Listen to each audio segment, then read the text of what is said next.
मैं मेरा एक्सपीरियंस है, मैं कुछ कहना चाहता हूं सर। हर परिवार में दो तरीके के बेटे रहते हैं सर। एक परिवार के जो संपत्ति उनको हाथ में आएगा उसको आगे बढ़ाने में और उनका रोशन करने में और उसका जो कमाई आगे लेके जाने के लिए कोशिश करते हैं। दूसरे तरीके के है सर, दोस्तों के मतलब अच्छे गाड़ी, अच्छे दोस्तों और खासकर संपत्ति बेचते जाता जाएगा।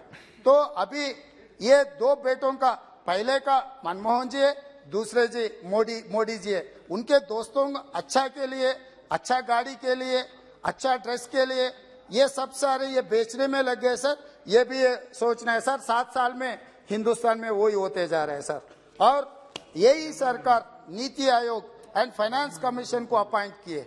जो सरकार ने अपॉइंट किए सो कमीशंस जो एडवाइस दे रहा है वो एडवाइस अपोजिशन माने या ना माने, सरकार तो मानना ही पड़ेगा। मगर ये सरकार तो जो फाइनेंस कमीशन, नीति आयोग जो रिकमेंडेशंस किए वो रिकमेंडेशंस को कभी भी कंसिडरेशन में नहीं लिए sir. I wanted to tell one or 2-3 examples sir. NITI Aayog in 2018 has noted that the amount allocated for road maintenance should be at least 10% of the ministry's annual budget, whereas it is only 1.3% total budget sir. मतलब नीति आयोग आपने बनाया था, वही budget में 10% maintenance के लिए allocate funds करने के लिए सरकार को सुझाव दिए थे, मगर ये सरकार अलॉट किए 1.3% सर। इसके वजह से ये रोड मेंटेनेंस अच्छा तरीका से नहीं हो रहा है सर। वो अच्छा तरीका से नहीं होने के और दूसरा भी मैं एग्जांपल ये कोट करना चाह रहा हूँ सर। हमारे प्रधानमंत्री जी ने यूएस गया था, उनके खास दोस्त ट्रंप इलेक्शन कैंपेन करने के लिए, उनको जिताने के लिए। मगर वही यूएस में ये इन्वेस्टमेंट इतना परसेंटेज है सर, रोड ये बजट एलोकेशन में 51% रोड मेंटेनेंस एंड रिपेयर्स के लिए यूएस एलोकेट कर रहा है sir. Whereas in India Modi ji सरकार ने 1.3% एलोकेट किए, तो मोदी जी का खास दोस्त ट्रंप ने उनके यूएस सरकार में 51% बजट एलोकेट किया हुआ है सर रोड एंड मेंटेनेंस के लिए। सरकार के नेग्लिजेंस से ये प्रॉब्लम आ रहा है सर। ये सरकार मेंटेनेंस जो नहीं करने के वजह से एक्सीडेंट्स तेजी से चल रहा है सर। इसमें मैं ये करना चाह रहा हूं सर, ये 2021 में ये सरकार रोड मेंटेनेंस के लिए 81 करोड़ स्पेंड किए sir. Near about 39,44,909 crore state budget है। इसमें रोड मेंटेनेंस के लिए 2021 में 81 करोड़ यूटिलाइज फंड्स किए सर।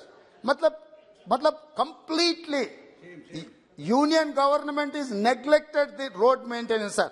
इसके नतीजे मैं एक वर्ल्ड बैंक का रिपोर्ट अभी कोट करना चाह रहा हूं सर।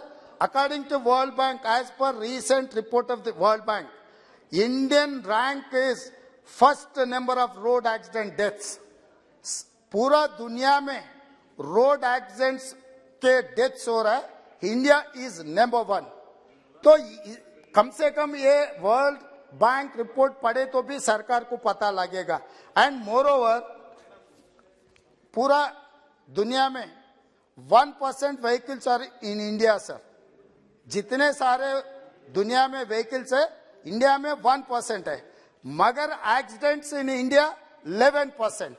व्हीकल्स बहुत कम है, एक्सीडेंट्स 11% हो रहा है सर। इसका मतलब अपना रोड मेंटेनेंस सही तरीका से नहीं हो रहा है, उसके लिए बजट एलोकेट नहीं हो रहा है। सरकार ये एक्सीडेंट्स को देखते हुए एक्सीडेंट कैजुअल डेथ्स को आप सरकार ऐसे नहीं ले सकता है, क्योंकि एक परिवार में एक कोई एक्सीडेंट में अगर डेथ हो गया ना, वो परिवार का पूरा सर्वनाश हो जाएगा सर। जो परिवार को चलाने वाले, परिवार को भरोसा देने वाले अगर एक्सीडेंट में डेथ हो गए तो इट्स ए क्राइम सर। सरकार government deliberately government is doing this crime, committing this crime sir. ये क्राइम का रोकने के लिए भी सोचना है सर। और दूसरे है सर, ये each person dying within 4 minutes, हर 4 मिनट को एक आदमी हिंदुस्तान में एक्सीडेंट्स में मर रहा है सर। इसका वजह भी भारत सरकार है सर। ये बजट जो इसका मेंटेनेंस के लिए कोई बजट एलोकेट नहीं कर रहे, उनके वजह से ये सब कुछ सब सारे हो रहे हैं सर। इसीलिए हम लोग ये सरकार से ये पूछना चाहता है, आप ये रोड नेशनल हाईवेज बनाने में आपका इन्वेस्टमेंट का कोई प्रपोजल होना है, क्योंकि आप पूरा बारोइंग में के ऊपर डिपेंड हो रहा है। बैंक से जो लोन उठा रहा है वो नॉन परफॉर्म असेट बनने वाले हैं। इसीलिए सरकार clearly budget allocation, budget assurance, एक चीज सरकार यहां पर बोलना है सर। दूसरा टाइम फ्रेम, भारतमाला के जो रोड से 34,800 किलोमीटर बनाने के लिए वादा किया था नरेंद्र मोदी जी, आज के तारीख में 7,375 किलोमीटर ओनली बना है sir. It is only 21%, remaining 84% pending पड़ा हुआ है। इनका टारगेट 2027 बोल रहे हैं सर भारत सरकार। मैं ये पूछना चाहता हूं, आप लोगों को मैंडेट मिला है 2024 तक, मगर आप लोग सपना दिखा रहे 2027 का, बाकी का 3 साल तो आपको मौका ही मिला ही नहीं। तो इसीलिए सरकार जुमला वादा करते करते लोगों को रॉन्ग डायरेक्शन में लेके जा रहा है। इसीलिए इसका भी एक deadline and time frame work होना है सर। और तीसरा, ये रोड्स मेंटेनेंस के लिए budget allocation should be increased just because of government negligence. All these accidents are happening. Government has to take care of these accidents things, sir. Budget का भी allocation होना है sir. Now please try to conclude.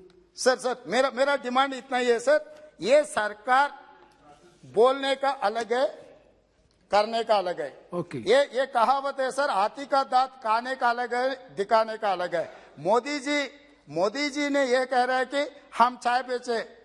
Sir आप चाय बेचे, प्रधानमंत्री बने, अच्छा है, मगर पूरा हिंदुस्तान को चाय बेचने में मत लगो सर।